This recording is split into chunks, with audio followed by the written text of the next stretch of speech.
So here's the inside of the greenhouse. It's just a cheap $99 greenhouse you can get online. And I rigged it onto a timer that I got from Tractor Supply. It goes every 6 hours for 2 minutes. So I put a splitter on the hose. Here's the timer. Here's the splitter. So every day, every 6 hours, day and night, the timer kicks on and the sprayers go off. I'm kind of doing this quick because they might go off any minute now. This is lemon verbena, a couple of clippings that I've borrowed from work. And 24 hours later, the leaves are still perking up. Some of them are kind of limping down over here a little bit, but for the most part, it's doing okay. Here's another one. Here's some wild blackberries from the Carmel River. We got pears, plums. I've noticed that I've had a little bit better luck rooting thicker stalks. Here's a peach. More plum, lemons, all through here. Lemons, all these little ones sticking up here, these are all plums. Because you have to prune your tree, right? You already have to prune it. So why not root those shoots and make new trees? Why not? And then I've cloned some rosemary from the yard. Sometimes the horse will get after the roses, so I'm just kind of putting the roses in here for safety. You can see every here and there, I've taken little clippings of wild blackberries from the Carmel River and gotten them started. So there's the one that was already a shoot, but there's lots of little clippings here and there. A whole tray of them in here. I tried to grow a bunch of sunflowers, but there's snails in here, and so I'm trying to propagate things that the snails really don't detrimentally affect. That big pot over there is all black walnut. That far pot in there, that's all cilantro, basil. We got different things in here. But this is my cloning greenhouse. And also sprouting. So there's some sunflowers here. Sunflowers. You can see the snails. I sprinkled a little bit of snail bait. Old leftover snail bait. It didn't, it killed a couple snails, but it's not the best way to go. The best way to go is to come out at 10 o'clock at night and manually collect the snails. And then you put them in a terrarium and feed them newspaper and cornmeal, cardboard and stuff. And then give them a couple weeks and then you have some good escargot.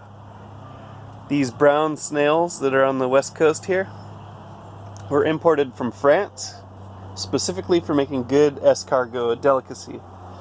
My 7th grade teacher gave us 10 extra credit points for tasting it. Maximum of two separate tastings. And we had students going up for thirds because they're very delicious. You pretty much drop the snail in boiling water. It pops out of the shell. You cut the top of the snail off and that head portion, and then you have the foot of the snail, and it actually sautés up on some garlic butter and cornstarch. It becomes a very tasty, escargot. Although, now that I put snail bait in here, probably not the best idea, so I'll probably just drop them down there in the water and let them drown. Because I shot myself in the foot by using poison. If you can help it, get out here at 10 o'clock at night and catch your snails. Don't use poison. It was just a move of frustration, a last-ditch effort to try to deal with them. So, yeah, we got peaches, plums, lemon verbena, lemons, sunflowers, black walnut, got some herbs, some roses, blackberries. It's pretty diverse little garden. Pears, some starts that we bought from the store because there's a sale going on. There's a eucalyptus plant. There's a And then out here on the outside, grab my drink here. Out here on the outside of the greenhouse, here's all my empty pots that are lined up ready to go. So I try to make sure that as soon as I have an empty pot, I backfill it with a new clone or a new seed. And this little tropical plant here, I don't even know what it's called, but I've had this plant since I was a kid. Pretty much I came up to it and I snapped off a little shoot and stuck it in some adobe mud, and it survived, and it's been growing and followed me around for the past 20 years. And it's survived, we've survived each other pretty much. So I really love this little tropical plant, and I'll probably keep it as long as we can survive each other, you know, as long as it'll survive. This plant here is a clone of elderberry. Elderberry clones extremely well. You just pretty much cut a piece off, stick it in some wet dirt, and it grows roots. So all those elderberry in the front yard from previous videos, those are all from clones off of a main shoot. I'll show you the main plant in a second. This is all pomegranate.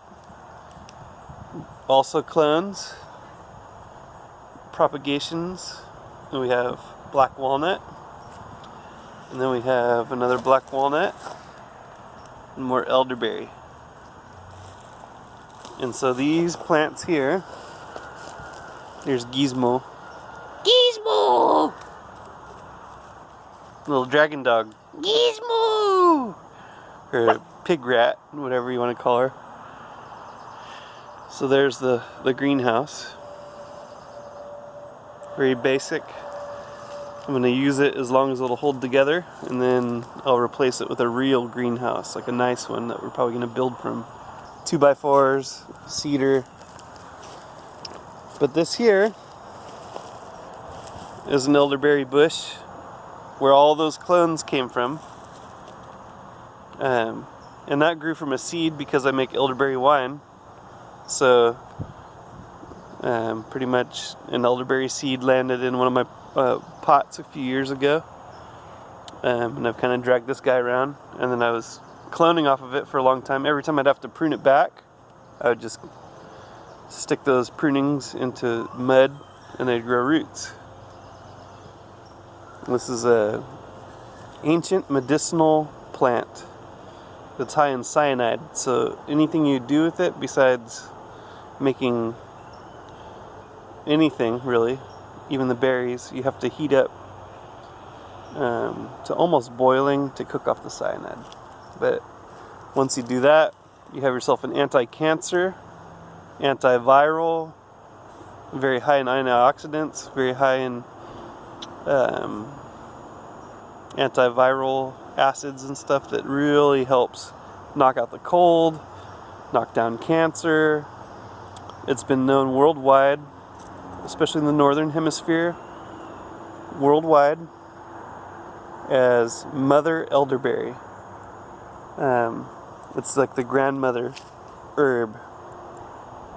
People have been using this for thousands of years, probably hundreds of thousands of years, because the human race is a lot older than mainstream academia gives you credit. We're more than 7,000 years old. We're more than 100,000 years old. We're a specialized creature. Humans are. And then aloe vera. This is aloe vera looking back the opposite way, all the way down. And then also something I noticed out my bedroom window. Over here, where is it? Aha. A volunteer walnut. Sounds like I'm being called in. Talk to you guys later.